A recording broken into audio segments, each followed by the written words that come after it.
llegó el colega Oriol Mayó, periodista a quien respetamos y admiramos y a quien escuchamos hablar sin censura de manera muy atenta. Oriol, te saludo con mucho gusto. Buenas noches, ¿cómo te va? Buenas noches, ¿cómo estamos, Vicente? Aquí como cada Muy bien, lunes. muy bien, muy bien. También saludo al amigo Miguel Martín Felipe Valencia. Miguel, ¿cómo te va? Muy buenas tardes, muy buenas noches.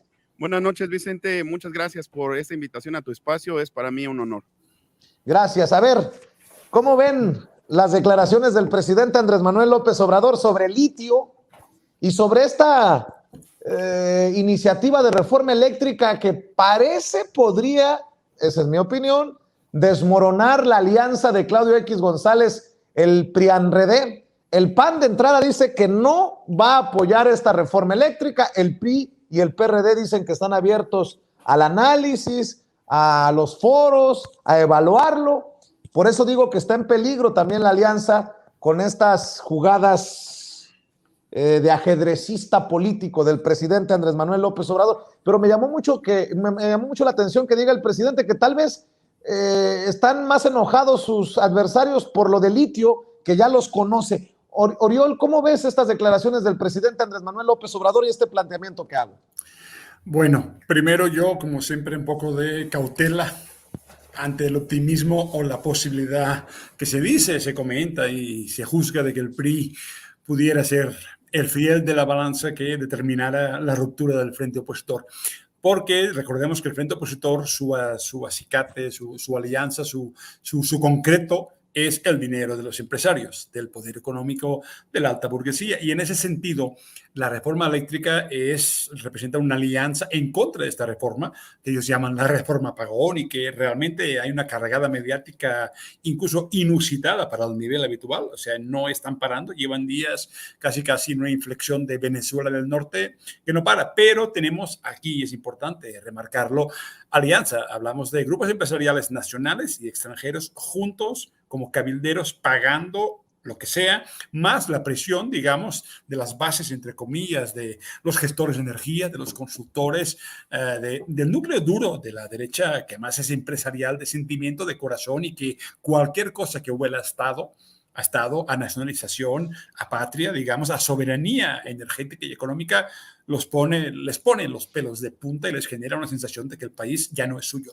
Dicho esto, hablamos de que los cabilderos van a moverse a un nivel, no habrá diputado que no tenga precio.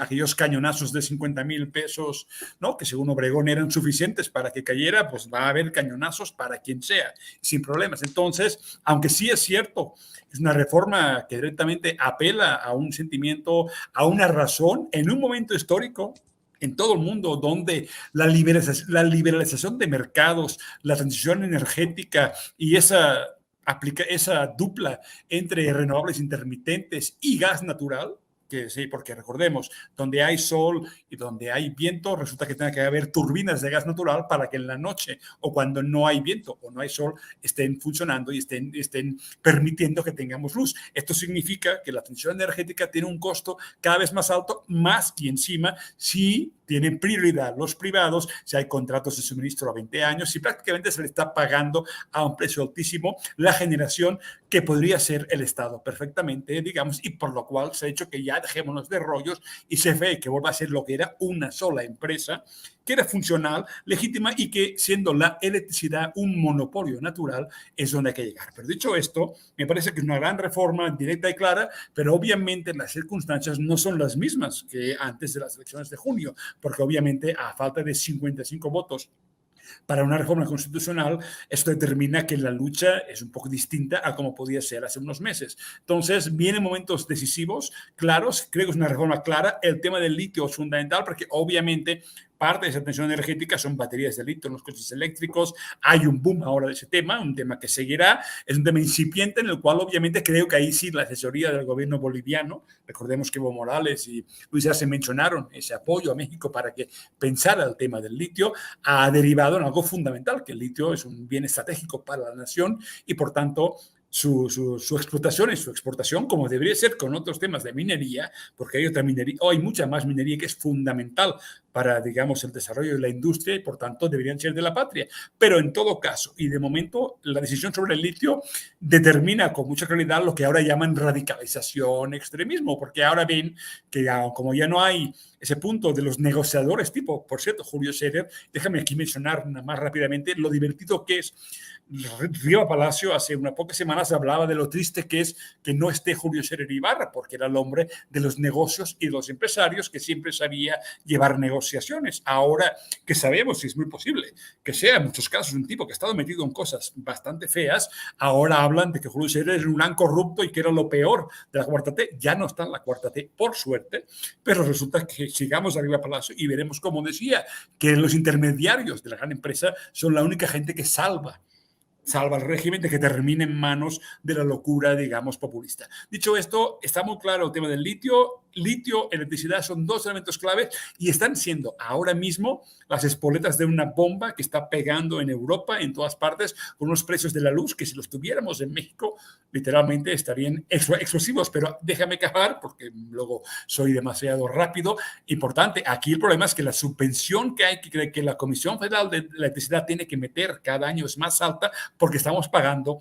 generación privada a un costo altísimo, digan lo que digan, y no podemos usar las hidroeléctricas que son de la Comisión Federal de Electricidad. Entonces, realmente cambiar ese proyecto sí convertiría a energía más barata usando solo para el bien del usuario las intermitentes cuando sí sea necesario y no cuando ellas quieran al precio que quieran, que ese es el gran problema de cuando jugamos con el sol y el viento en manos de privados. Entonces es fundamental esta reforma y sí va a determinar el rumbo, digamos, de lo que queda de sexenio y de un futuro donde no estemos en manos de ese mundo privado que poco a poco, viviendo a costa del Estado, lo va destruyendo por dentro y al final las cuentas, como pasa en España, las pagamos los usuarios de una forma terrible. Hablamos de unas cuentas que cada vez son más desesperantes. Entonces, para evitar que esto en México acabe llegando y que ya sea imposible seguir subvencionando cada recibo de la luz, es fundamental que esta reforma pueda pasar y pueda convertirse en un tema básico y esencial para la continuidad de un proyecto que es finalmente el de todos. Así es. Le agradezco a Jacob Sánchez por los $10 de Superchat. Le agradezco también a Jacob Sánchez, les decía, y a Salvador Robles por otros $10 de Superchat. Muchas gracias. Me imagino que Miguel Martín, esto lo abordas en tu canal al aire con Miguel Martín y lo vas a tener que seguir abordando. Hay algunos que señalan que esta iniciativa de reforma eléctrica del presidente Andrés Manuel López Obrador está al nivel de casos históricos, algunos incluso desde los tiempos de Lázaro Cárdenas del Río. Yo no sé si sea a ese nivel, pero la gente, los de a pie, tendrán que movilizarse, entendiendo que, como dice Oriol Mayo, los cabilderos se están movilizando a 1000 por hora para hacer su chamba arriba, y los de abajo. Esa es la pregunta, ese es el planteamiento, querido amigo.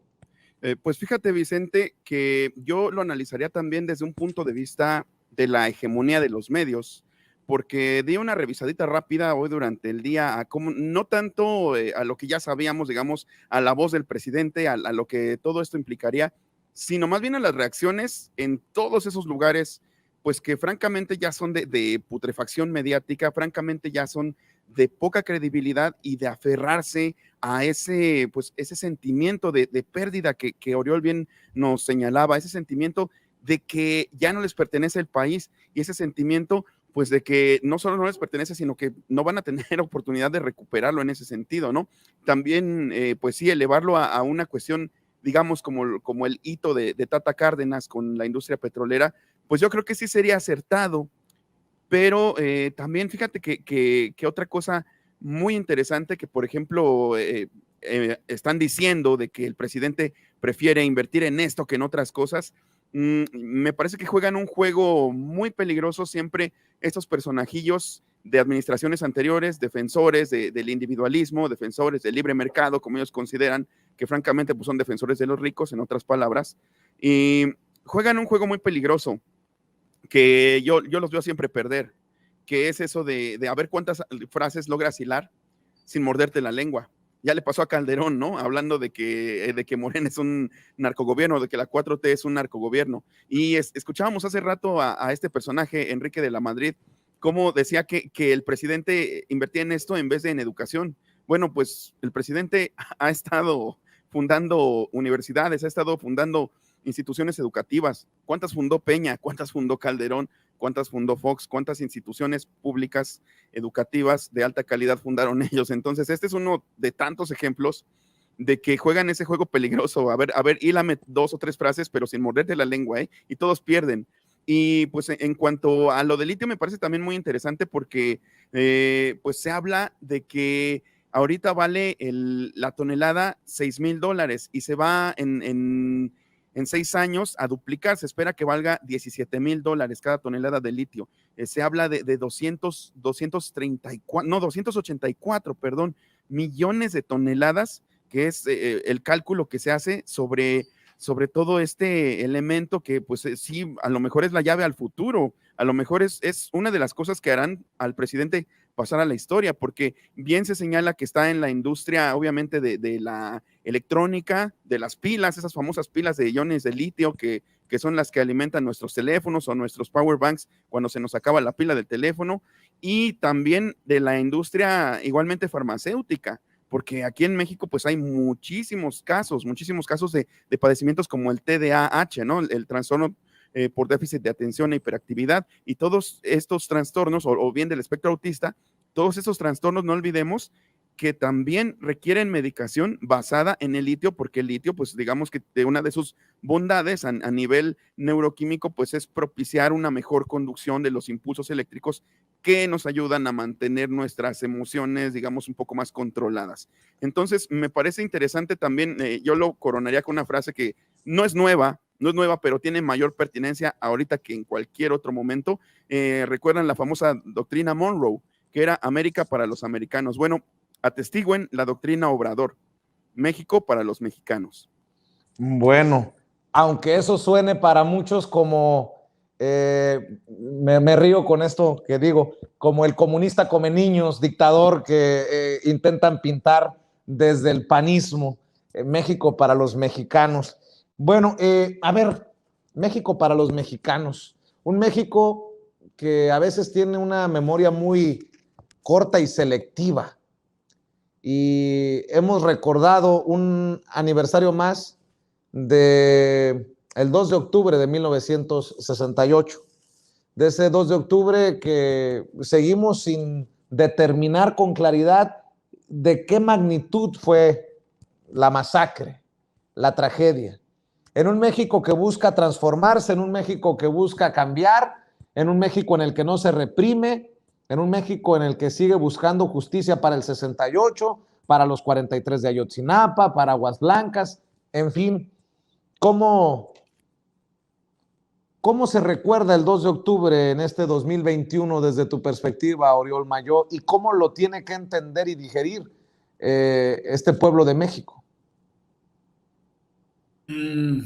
Mira, el ejemplo quizás es lo que sucedió este domingo en Huachinango, un reclamo en la visita de Obrador, y bueno, un momento curioso, porque ha pasado otras veces, en el cual pues un presidente, pues en un contexto sin Estado Mayor Presidencial, sin esta guardia pretoriana militarizada, que pues era algo fascinante y terrible, pues bueno, pues fueron los reclamos, él contesta con claridad, pero es parte del proceso, nadie es detenido, nadie es torturado, nadie acaba en el campo militar número 2, y supone realmente un cambio histórico, tan histórico, para decirlo francamente claro, que eso se ve, por ejemplo, cuando se quejan, y me da mucha risa, de que en Ciudad de México encapsulan manifestantes, ¿no? Y es todo lo que está pasando. Digamos que si hay un país del mundo, alguna ciudad del mundo, donde la policía ha aprendido a no madrear, es Ciudad de México. Es algo que, aunque parezca broma, podemos ver en cualquier país del mundo cuando hay protestas, cómo terminan las cosas. El quemón de París es constante. En ejemplo, en Barcelona uno pierde un ojo cada 2-3 marchas y se reparte. Cuando quisiéramos encapsular en Barcelona, y lo recuerdo porque yo en joven, en los 80, las marchas eran más abiertas, no tiraba piedras, cócteles molotov, el policía respondía. Hoy en día encapsulan de una forma que mientras encapsulan a la gente, la van madreando una tras otra. te van dejando, no dejan a nadie vivo, entre comillas, nada que ver con la forma que utiliza la policía en Ciudad de México. Entonces, eso es un legado del 68 muy importante en Ciudad de México, importante y fundamental, que costó mucho vencer con retrocesos en tiempos de Mancera. Esto pasaban cosas, fue un tiempo muy terrible de retrocesos en cuanto a libertades, pero esto es un legado importante. ¿Por qué? Porque si algo es una herencia del 68 es la idea de, finalmente, ¿qué pedían los estudiantes? El pliego petitorio, uno lo lee hoy en día y era muy limitado, casi, digamos, la libertad de los presos, digamos, la dimisión de algunos militares represores, pero sobre todo la exigencia de un diálogo como de tú a tú con el Estado, con el presidente, con la figura a la vez paternal, complicada, difícil y al final tiránica que acaba devorando a sus hijos. Pero esa fue la clave. En realidad no fue ni siquiera un movimiento que claramente fuera una inspiración de revolución o de contrarrevolución, en ningún caso. Era muy limitado a unas juventudes que en general no discrepaban del orden social imperante, solo pedían, digamos, un nuevo aire como de libertad, vinculado además a la época, al conjunto de protestas de la época. Entonces, realmente, si un legado se observa ahora y es fundamental, es este. Esa clave de que uno puede protestar, interpelar, marchar, quemar la ciudad y vaya, al punto que hoy en día prácticamente como vimos en la última marcha de algunos grupos de, o sea, mujeres casi agrediendo mujeres policías, pero las mujeres policías pues se defendían simplemente atrincheradas. Y esto es un legado fundamental que sí pienso que llegó. En algún sentido, Obrador siempre ha sido muy claro. Ninguna represión, ninguna censura, aunque, digamos, Vargas Llosa, Marqués de Salamanca, si no me equivoco, y otros grandes marqueses de la actual intelectualidad intentan hablar todo el día de la censura, realmente es un caso único. Otra cosa es que fuera de la Ciudad de México, la debilidad del Estado hace que puedan matar, al narco puede matar periodistas fuera de aquí, pero el Estado no interviene, el Estado no interpela, el Estado no toma el teléfono al presidente y a este me lo dimites, como siempre han hecho los presidentes de toda la vida y no veo un solo contexto que no haya pasado. Entonces, ese es un legado muy importante. Al punto que realmente, insisto, hay que ver en la actitud de la policía en la Ciudad de México, es impresionante. O sea, y a veces llega un punto que si uno ya no sé si ya no estamos en un punto que ya parece la policía gandiana, ¿no? ¿A qué punto van a aguantar realmente? Porque la provocación es constante, pero se hace. Y eso es un legado. Una nación de que tampoco no se puede, lo que pasaba en este país, pasó con el movimiento ferrocarrilero de Demetrio Vallejo, pasó con el movimiento de doctores, de médicos, también en el 65, en el 68, constantemente en el halconazo. La protesta terminaba en muerte. ¿Cómo era posible esto? Eso rompía la cadena de la legitimidad. El proyecto de Echeverría, por ejemplo, al no tener ninguna legitimidad, los avances sociales que hubo en aquel momento, que fueron fundamentales, se quedaron sin base, sin apoyo real. Y entonces ahí es cuando se pierde también, porque no hay base alguna para sustentar ningún proyecto y el día que llega el cambio, y llega Miguel de la Madrid y llega poco a poco el neoliberalismo, se introduce en la figura central del Estado, entonces no hay nadie que se defienda, ¿no? Entonces eso es lo fundamental y es un legado en cuanto a represión muy importante que se observa directamente y en ese sentido Obrador, que se formó más en la generación de los 70, que era hija de aquel movimiento, entendió y sí está conceptualizando muy bien, al punto que en ese sentido, por más que se le acuse, no hay forma humana de decir que este hombre es un nuevo Díaz Ordaz, en ninguna forma. Y realmente en el periodismo, por ejemplo, y en los movimientos sociales, nunca ha sido la actuación. Y es una clave y un legado que se está viendo, que es visible ese sexenio y que en ese sentido en la ciudad no lo fue, por cierto, también hasta la llegada de Claudio Sheinbaum, porque, insiste, ni con Marcelo ni con Mancera realmente hubo allí un punto de retroceso muy importante que por suerte se ha superado y ahí vemos, digamos, una herencia real de movimiento de cómo el Estado ya no quiere actuar como brutal represor, como padre criminal, ¿no? Que es lo que ha pasado siempre en este país. Oriol, antes de ir, de continuar, tú mencionas lo que pasó este fin de semana. Tan no hay represión, tan han cambiado las cosas que puede haber un portazo y el propio presidente Andrés Manuel López Obrador agarra el micrófono y les dice, a ver, calmados, vamos a conversar, y termina ovacionado. Pero ojo, no estamos yendo a los extremos, de extremo a extremo, de no represión a poner en riesgo al presidente.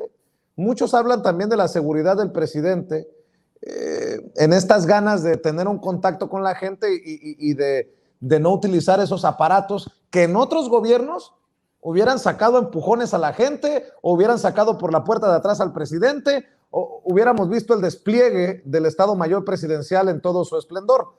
¿Cómo ves esto que te planteo? A ver, da miedo. Yo recuerdo que al principio de la presidencia, un evento, no sé, en el norte, en una ciudad, estaba en el hotel Obrador y entró un grupo de quejosos por un tema de su ayuntamiento, de una falta de pagos en la presidencia municipal. No recuerdo en qué municipio. Entraron al mero hotel y lo rodearon. Pero además por un tema que literalmente tenía que ver con falta de pago en el municipio. Y realmente dices, bueno, es cierto que hay un punto que da miedo, porque a ver, este país, las mafias matan a mucha gente, a cualquiera, se atreven con todo. Entonces, hay un punto donde obviamente genera preocupación, una sensación de lomas taurinas, ¿no? De que cualquier evento de tumulto puede pasar, pero también, por otro lado, es parte de la mística presidencial de no hacer eso. Que el costo sea elevado, que obviamente hay momentos que uno puede pensar que, pues, es que puede pasar cualquier cosa, sí, pero también lo cierto que ya ha pasado más de una vez, más de 4 y 5 veces y no ha ido a mayores y cada vez que le preguntan al presidente dice, pues es parte de cajas del oficio. Y eso tiene un punto de milagro porque no se corresponde con la forma virulenta en que las cosas evolucionan, chocan y se destruyen en este país y de la forma como las varias mafias funcionan, atacan y matan, es cierto, pero ahí sí que en ese sentido no quiere para nada renunciar a esta mística. Realmente, ahora bien, quizás se puede mejorar y perfeccionar, seguramente sí, pero hay un momento en que es imposible. Lo que sucedió en Huachinango, pues finalmente fue una avalancha donde seguramente se mezclaban cosas legítimas, víctimas del huracán que no cobraron, puede ser que incluso servidores de la nación que hicieron sus tranzas, más antorchistas mezclados en este entorno.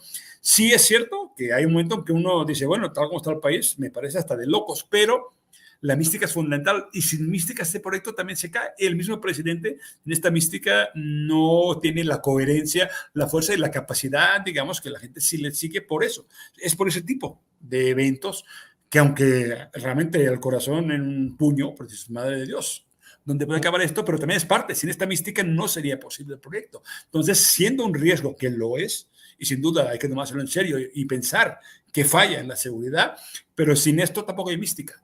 Y es parte de un juego, realmente es parte de una convicción. La palabra más clara es una convicción. Asumir que aunque sea un riesgo y como son Chiapas, tengan 12 horas rodeado, 1000 eventos distintos, no voy a ser como el resto, como los otros. Es parte de un compromiso, una lógica peligrosa, pero es una coherencia que explica la continuidad de un proyecto también en muchos sentidos. Si los buses no llegan, te pueden llegar a colaboradores, a secretarios, a ex como Julio Scherer, que de verdad no era una buena persona ni un buen abogado, digamos, pero no pasa nada mientras a ese primer nivel se mantenga la coherencia. Y eso incluye eventos como este pasado domingo, que insisto, dan miedo, pero son parte de esta misma coherencia. Así es, Miguel Martín, dice el presidente Andrés Manuel López Obrador que tiene un ángel de la guarda y es el pueblo, pero pues que no se nos confíe, ¿no? Nos pone los pelos de punta a muchos, estés o no a favor de la Cuarta Transformación, estés o no a favor de Andrés Manuel López Obrador, pues obviamente es el presidente de la República, el jefe de las Fuerzas Armadas y cualquier cosa relacionada a él es de seguridad nacional. Pero bueno, ¿qué piensas en este contexto de la no represión, de el recordar el 2 de octubre, tantos años después? Incluso hay que también señalar que el presidente gira instrucciones al subsecretario Alejandro Encinas para que se cree una dependencia encargada de investigar las injusticias históricas para darles claridad hacia nuestro futuro, mi querido Miguel Martín. Pues fíjate que sí, en efecto se habla de que las cosas han cambiado, pero tampoco tiene mucho que cambiaron. Yo tuve la oportunidad de entrevistarlo, aunque él no se dio cuenta de que era una entrevista propiamente periodística, a un soldado que estaba cuidando la puerta del Campo Marte, una de las puertas del Campo Marte. Y pues él con toda tranquilidad me habló de algo llamado contrainteligencia, que era básicamente pues espionaje a la población, que consistía pues en varios elementos del ejército encubiertos, disfrazados pues de indigentes incluso, que estaban apostados a lo largo de Reforma y que todo el tiempo estaban radiando o tomando fotografías sobre el acontecer en esta vía. pero no nada más eso, sino que eran también reventadores profesionales capacitados por el propio ejército. Te estoy hablando del 2016, fue cuando obtuve esa información de primera mano. Y él me decía claramente que estos eran pues soldados, los únicos soldados a los que se les permitía llevar el pelo largo, porque ellos se infiltraban en cualquier protesta, ellos eran los primeros en soltar el botellazo, en soltar la pedrada, para así justificar la actuación del cuerpo de granaderos, que tampoco estaba enterado de estas argucias. Y eso pues me remite al propio 68, donde recordaremos que hubo un operativo militar y un operativo paramilitar. Recordemos que se apostaron pues muchos francotiradores arriba en las azoteas como parte de ese operativo paramilitar, y por supuesto el famoso Batallón Olimpia, estos miembros del Estado Mayor Presidencial capacitados por la CIA, que igualmente tenían pues técnicas de infiltración, técnicas incluso de tortura o de eliminación, todo lo que, las cosas bonitas que se aprenden en la CIA. Y pues aparte de eso, cercaron la plaza pues varios contingentes del ejército, varios contingentes de uniformados, que eran batallones de fusileros, de paracaidistas, soldados rasos, mucha presencia del ejército y también el cuerpo de granaderos, pero nadie de ellos sabía del Batallón Olimpia. Entonces, cuando el Batallón Olimpia empieza a abrir fuego, a quemarropa sobre los estudiantes, cuando cae la bengala a las 18:10 del 2 de octubre, ahí en la Plaza de las Tres Culturas, pues los soldados simplemente tratan de repeler el ataque. Y pues es cuando empiezan precisamente a disparar contra, no, hay que decirlo, no indiscriminadamente, porque sí hay algunas grabaciones recuperadas donde se ve que soldados cubren a mujeres y a niños, así ponen su cuerpo encima de ellos en el suelo de la plaza, ¿no? También hay que desmitificar algunas cosas, ¿no? Creo que aquí más bien pues es esa doble cara que tenían esos gobiernos, que no podían ser leales ni a sí mismos, no podían ser transparentes ni con sus más allegados, porque así funcionaban, era como bien lo dice el presidente, pues su doctrina es la hipocresía, ¿no? Entonces, pues así han funcionado desde hace muchísimo tiempo. ¿Y qué nos podemos esperar también? Precisamente si estos dos presidentes, o más bien esos sí presidentes que hubo, pero que en ese momento eran secretario de Gobernación y presidente respectivamente, me refiero a Echeverría y a Díaz Ordaz, pues eran parte del programa de espionaje que la CIA estaba promoviendo en todo el continente americano, llamado el programa Litempo, que consistía básicamente en formar pues una especie de escudo con base en grandes líderes de la región para repeler al comunismo, para repeler a lo que ellos consideraban pues el comunismo, ¿no? En medio de la Guerra Fría. De tal manera que entonces Echeverría estaba acreditado como Litempo 14 y Díaz Ordaz estaba acreditado como Litempo 8. Tenían sus credenciales de agentes de la CIA. Operaban para Washington a la par de gobernar México. Y otro dato que me parece también muy interesante, que lástima que pues eso nunca se va a poder saber, o espero que algún día se indague, son los famosos rollos, estas famosas filmaciones que hizo Servando González, el director de Viento Negro, aquella entrañable película donde salía David Reynoso, el mayor. Pues resulta que Echeverría no durmió en toda esa noche precisamente por estar esperando a que le llegaran los rollos revelados a Gobernación. Se quedaron algunas copias de positivado en la Cineteca Nacional, que a finales de los 80 sufrió ese sospechoso incendio, pero pues se cree que en algún oscuro sótano de Gobernación, como decían antes, que ahora espero que no sean ni oscuros ni tampoco sean sótanos, sino que todo sea transparente, pues se encontraban estas filmaciones que se hicieron con toda frialdad y con toda calma, y con equipo del CUEC, del Centro Universitario de Estudios Cinematográficos, ese 2 de octubre, por encargo de Echeverría, que en medio de su morbo o bien en medio de un alarde de egolatría, pues toda la noche esperó a que le llevaran esas cintas para desvelarse viendo cómo el Batallón Olimpia y algunos soldados confundidos masacraban a Pueblo Llano, como lo dijo también la periodista Oriana Falachi, que pues asistió precisamente al meeting del 2 de octubre. Esta periodista pues había sido corresponsal de guerra, estaba aquí en México con motivo de las Olimpiadas que se habrían de inaugurar el 12 de octubre. Ella posteriormente le dijo a Elena Poniatowska: yo he sido corresponsal de guerra en Grecia y en Vietnam, y esta es la primera vez que veo que se dispara desde arriba, desde posiciones estratégicas, a Pueblo Llano que no está armado. E incluso esta propia periodista hasta recibió un balazo en la pierna. Entonces, pues son historias muy, muy truculentas, son heridas abiertas que las vamos a cerrar con base en visibilizar, en concientizar y en nunca bajar la guardia. Y fíjense cómo son las cosas. Estamos hablando de la iniciativa de reforma eléctrica del presidente Andrés Manuel López Obrador, y más tardamos en nosotros dar nuestro comentario, nuestro análisis, que en políticos como Damián Cepeda, el expresidente nacional del PAN, hoy senador del Partido Acción Nacional, en publicar videos con sus opiniones. ¿Les parece si proyectamos esta opinión y cerramos con un comentario sobre la visión analítica, profesional, profunda y casi filosófica, nótese mi sarcasmo, de Damián Cepeda, el senador del PAN, aquí en Sin Censura? Échalo, César. Hola amigos, esta es la iniciativa de reforma eléctrica que presentó el presidente López Obrador hace unos días aquí al Congreso. Es una iniciativa bastante dañina que tenemos que evitar que pase a toda costa, porque hay un daño que se le haría a los mexicanos. Me explico, tiene 3 temas principales. El primero es que elimina la competencia, genera un monopolio en CFE, y los monopolios son malos porque generan ineficiencias y costos elevados.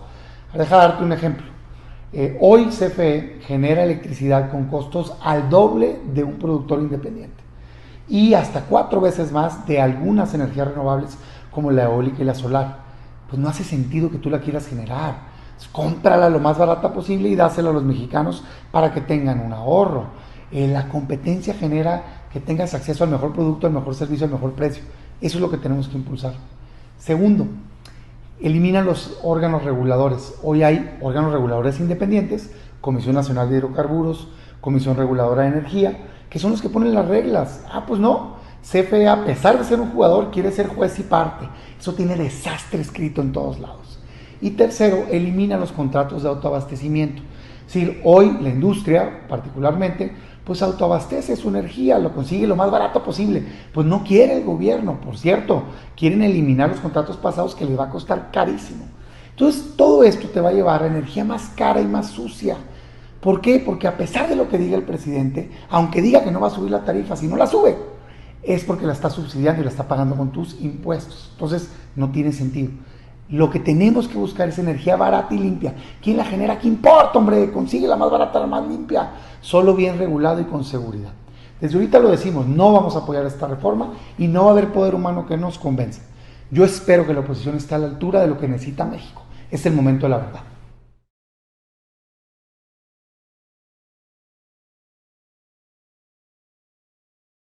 Lo que necesita México, haciendo los circos que ya les conocemos en el Senado, no creo. No lo sé, Rick, pero me suena falso, dirían en redes sociales. Mi querido Oriol Mayo, ¿qué piensas de este discursito, de esta narrativa que empieza a moverse precisamente desde el PAN contra la iniciativa de reforma eléctrica del presidente Andrés Manuel López Obrador?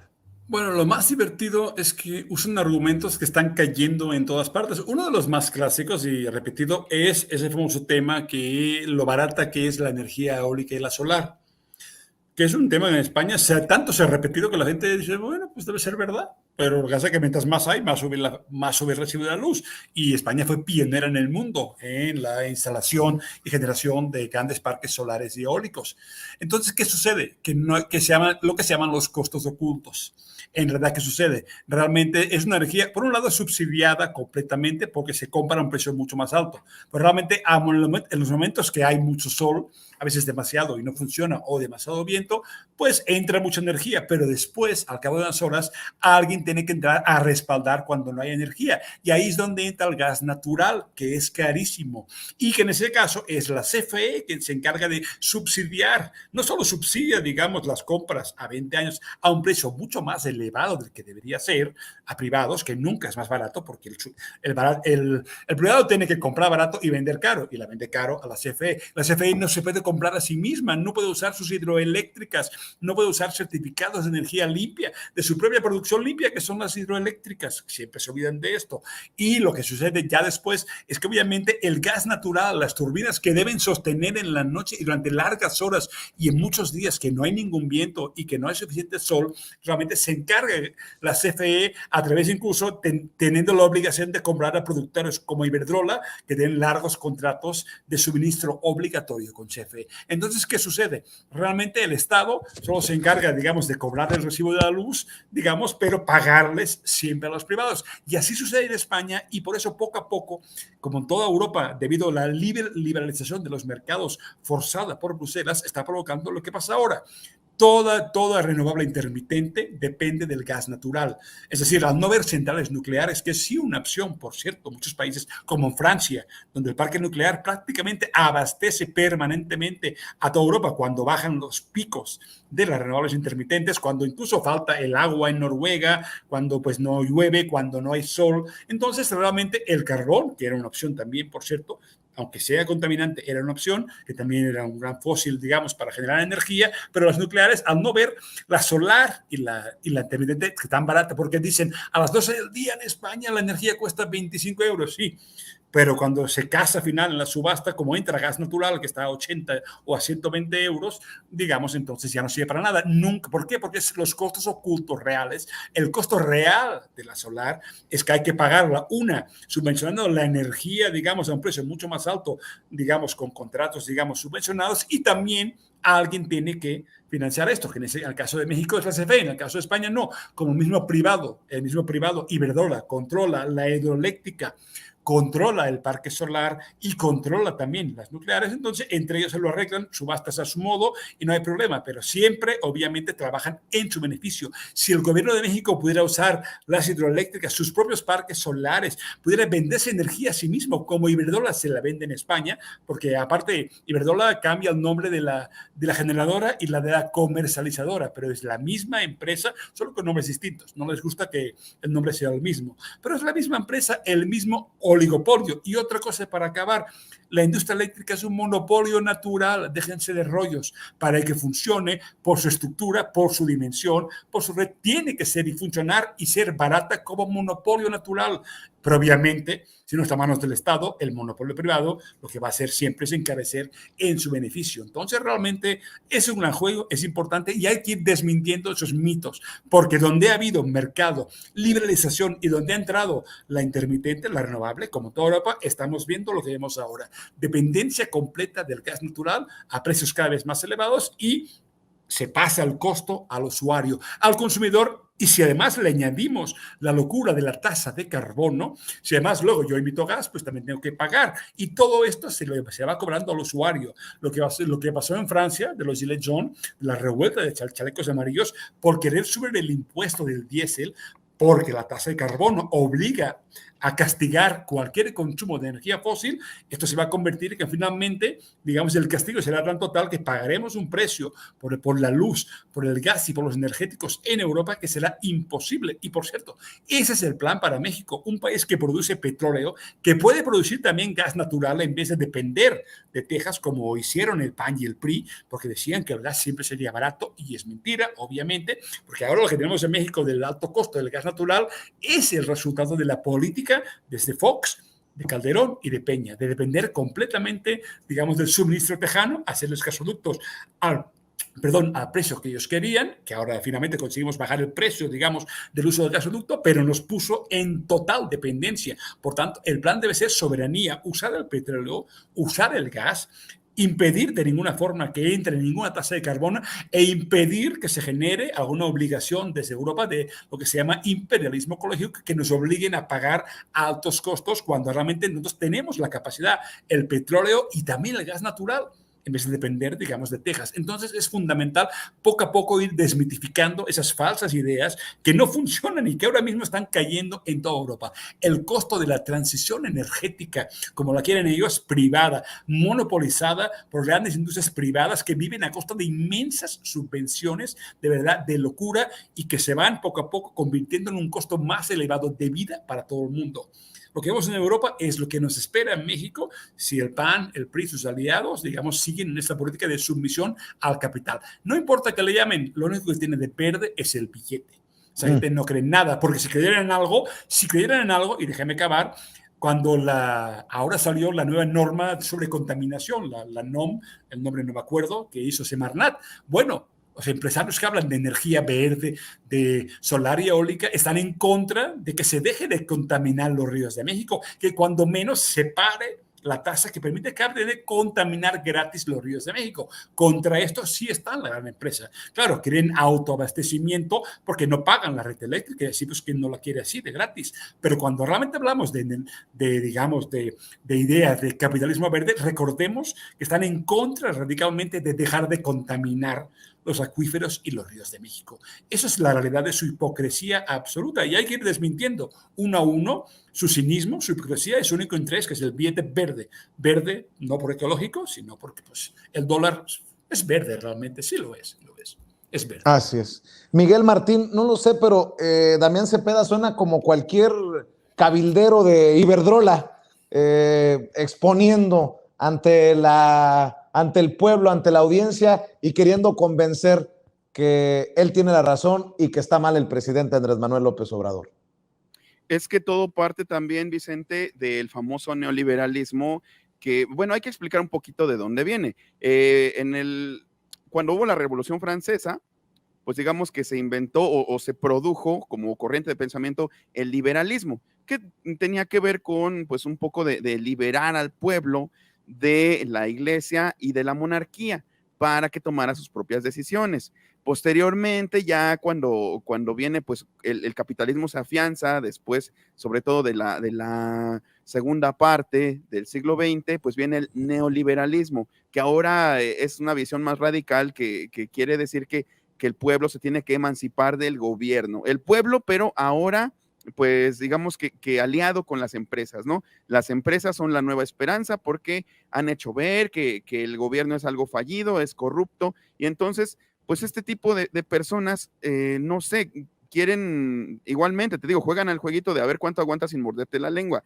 Pues si vienen de gobiernos corruptos, si vienen de precisamente regímenes que abarataron el concepto de Estado para que mucha gente ya no confiara en él, pero tampoco esto quiere decir que por default los empresarios o estos grandes conglomerados pues sean buenos por sí mismos. Al contrario, yo creo que ya mucho hemos hablado, mucha gente se ha dado cuenta también, sobre todo por los pagos ínfimos que reciben por parte de todos estos conglomerados y de sus subsidiarias, pues que son todo menos buenos los empresarios, y no quiero generalizar tampoco, pero por ejemplo en el caso de la industria energética, pues ya vimos qué daño le estuvieron haciendo al país, qué daño le estuvieron haciendo a Pemex, por ejemplo, cómo dejaron a Pemex, cómo dejaron a la CFE, cómo de hecho, pues hay que decir también que Calderón precisamente en favor de que tuvieran más presencia estas transnacionales de la industria energética, pues precisamente con la mano en la cintura despidió a miles de trabajadores y extinguió Luz y Fuerza del Centro. Entonces, pues aquí esta narrativa de siempre, esa narrativa de que nosotros somos los que los vamos a cuidar de este gobierno que está destruyendo al país, pues ya no se sostiene, y aparte, pues, como hemos dicho muchas veces, pues es el nado sincronizado. O sea, cuéntame algo nuevo, mijo. Estás repitiendo lo que acabamos de oír unas 3 o 4 veces durante este día y lo que vamos a volver a oír mañana, puros pronunciamientos genéricos, nada más cámbiales la carita y cámbiales la voz, y yo creo que se va enrolando el mensaje para ponerlo en el teleprompter, porque pues es prácticamente el mismo contenido, la misma narrativa, que en el fondo es esa. La narrativa real es, por favor, no desamparen a nuestros amiguitos empresarios, porque México los necesita o ustedes necesitan de ellos, no sé, alguna estupidez de fondo, que es solo ardor y es solo este miedo, como te decía, a que se cumpla con la doctrina Obrador, México para los mexicanos. Miguel Martín, ¿en dónde te encuentra la gente? ¿En dónde te apoya? ¿En dónde te sigue en redes sociales? Muchas gracias, Vicente. Pues estoy en mi canal Al Aire con Miguel Martín. De hecho, pues hoy tengo al ratito a las 10:20, pues un buen programa con mi querido Ramiro Padilla, que los lunes tenemos reseñas literarias. Vamos a analizar esta vez un libro exquisito que es 1984 de George Orwell. Y también pues me pueden encontrar en mis columnas que publico tanto para Regeneración como para el sitio de Lord Molecula Oficial. Ahí es donde me pueden encontrar, por supuesto también en Twitter como @MiguelMartinfe y en Facebook con mi nombre completo, Miguel Martín Felipe Valencia. Muchas gracias por la oportunidad, Vicente. Te mando un abrazo, muchas gracias por acompañarnos, Miguel Martín. Y a ti, Oriol Mayo, ¿en dónde te busca, en dónde te apoya la gente en redes sociales, en dónde te lee? Pues si mañana no se cae Twitter, después del día de hoy, pues yo creo que seguiré ahí discretamente en @oriolmayo con 2 L's. En Twitter me pueden ver y leerme en Tiempos de Furia de la Jornada de Oriente. Muy bien, pues te mando un abrazo, querido Oriol. Gracias, Miguel Martín, y estamos al pendiente. Nos vemos pronto aquí en Sin Censura. Y bueno, ya que estaba hablando Oriol Mayo.